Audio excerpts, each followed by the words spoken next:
Halo, selamat pagi teman-temanku Cica. Hari ini Bunia mau membacakan buku baru.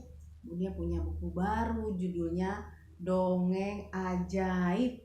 Kisah-kisah pilihan Ayo Dongeng Indonesia. Nah, di sini ada banyak cerita.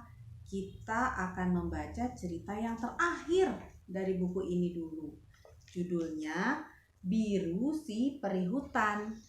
Ceritanya karya Muhammad Aryo Farid Zidni dan diilustrasi oleh David Kristiantio. Jadi yang menulis ceritanya adalah Kak Aryo dan yang menggambar adalah Kak David.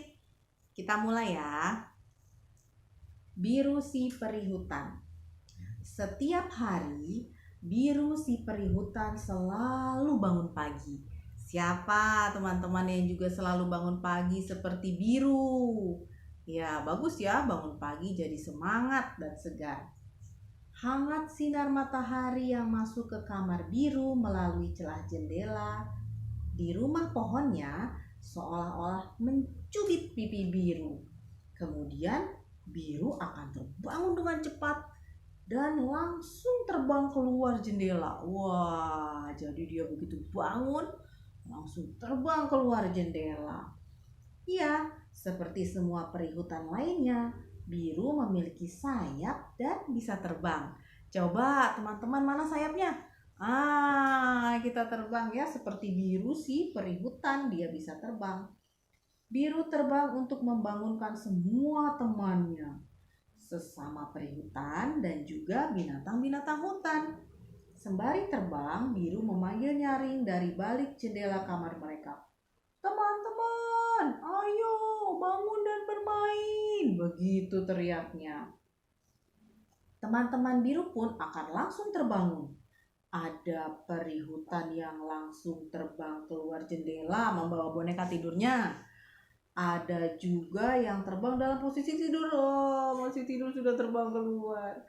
Kepalanya masih melekat di bantal dan tubuhnya masih berselimut, langsung terbang. Oh, karena dibangunkan oleh Biru ya. Begitu juga dengan binatang-binatang hutan teman Biru, seperti si bekantan. Nah, tahu nggak teman-teman binatang bekantan? Ada juga tupai putih, kucing merah, dan enggang. Mereka akan langsung bangun pagi dan selalu menemani Biru bermain. Nah, ini gambarnya bagus sekali ya. Di sini gambar situasi hutan di mana Biru bermain sama teman-temannya. Sesaat setelah membangunkan teman-temannya, Biru selalu terbang ke puncak pohon tertinggi di hutan itu dan terbang berputar-putar, menikmati mandi cahaya matahari yang hangat. Pasti teman-teman juga suka kan? Kita keluar rumah pagi-pagi lalu mandi sinar matahari atau berjemur supaya sehat seperti Biru dan teman-temannya. Teman-teman Biru akan menyusulnya. Para peri hutan akan terbang ke puncak pohon. Sementara bekantan, tupai putih, dan kucing merah akan memanjat dahan-dahan pohon itu dengan lincah. Ayo kita panjat pohonnya. Wah, teman-teman binatang bisa memanjat pohon-pohon dengan lincah. Nah, namun tidak demikian dengan enggang. Pada masa itu, enggang tidak memiliki sayap. Jadi, enggang hanya bisa melompat-lompat kecil di tanah lapang dekat pohon tersebut. Meskipun begitu, enggang melakukannya dengan gembira. Bahkan, ia adalah yang paling ceria di antara teman-temannya. Suaranya pun sama nyaringnya dengan Biru. Walaupun enggang tidak bisa terbang, dia tidak sedih teman-teman. Dia tetap bisa bermain walaupun dia di bawah sambil melompat-lompat kecil ya. Nah, begitulah asyiknya suasana di hutan setiap pagi. Namun pada suatu hari, suasana pagi sangat berbeda. Matahari tidak terlihat, tertutup awan gelap.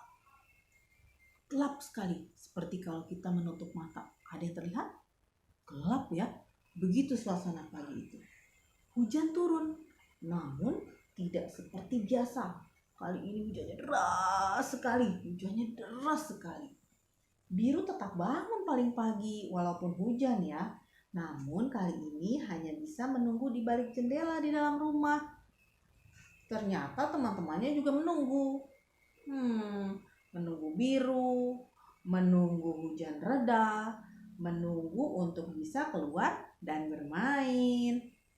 Sebelum pagi berakhir, hujan sudah mulai berhenti.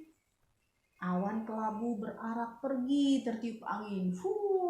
Awan kelabunya pergi tertiup angin.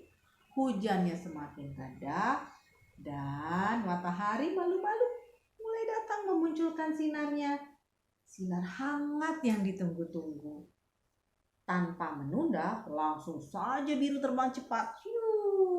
Keluar dari jendela dan memanggil teman-temannya. Para perihutan langsung menyambut Biru dan ikut terbang bersamanya.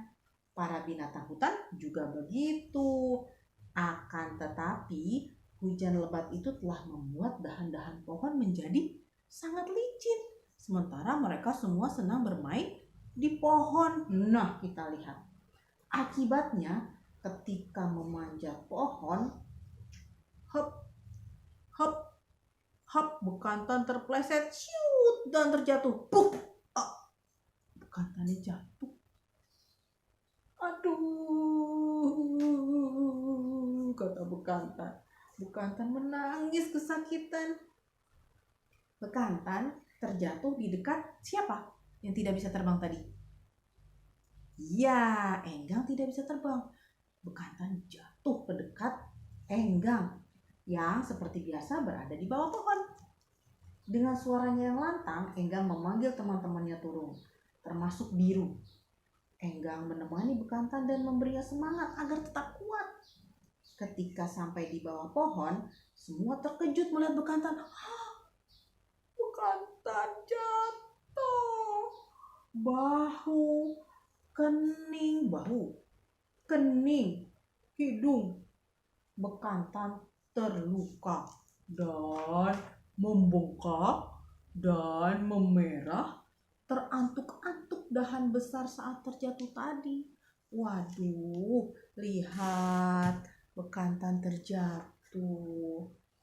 Biru merasa sangat sedih melihat keadaan bekantan sahabatnya. Air matanya menetes. Perlahan Biru mendekati bekantan. Biru memeluk bekantan sepenuh hati. Dan ketika seorang perihutan memeluk siapapun dengan sepenuh hati, maka keajaiban akan terjadi. Keajaiban kali ini terjadi. Beberapa luka bekantan langsung sembuh seketika. Semua teman Biru terkejut. Mereka tidak menyangka Biru akan berbuat seperti itu.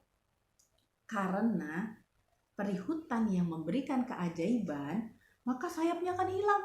Wah, betul saja. Satu sayap Biru tiba-tiba lenyap. Satu sayapnya hilang. Keajaibannya, bekantan beberapa lukanya telah sembuh. Tapi mengapa hanya satu yang hilang? Ternyata Biru hanya memberi separuh keajaiban kepada bekantan. Bagaimana dengan yang separuhnya lagi? Ternyata Biru menghampiri Enggang. Sahabatnya yang satu ini tetap ceria setiap hari, meski tidak bisa bermain di puncak pohon seperti teman-temannya yang lain. Dia jugalah yang tetap memberi semangat pada bekantan saat teman-teman yang lain hanya bisa bersedih melihat bekantan.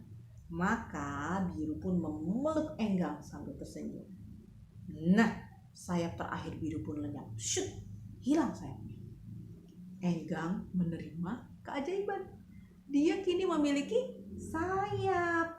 Enggang kini bisa terbang ke puncak-puncak pohon tertinggi hingga kini. Sementara bekantan karena tidak menerima keajaiban penuh. Ini ada gambarnya, kita lihat Biru memeluk Enggang. Bagian tubuhnya yang tetap membesar, ada bagian tubuh bekantan yang tetap membesar setelah dia terjatuh. Ada yang tahu?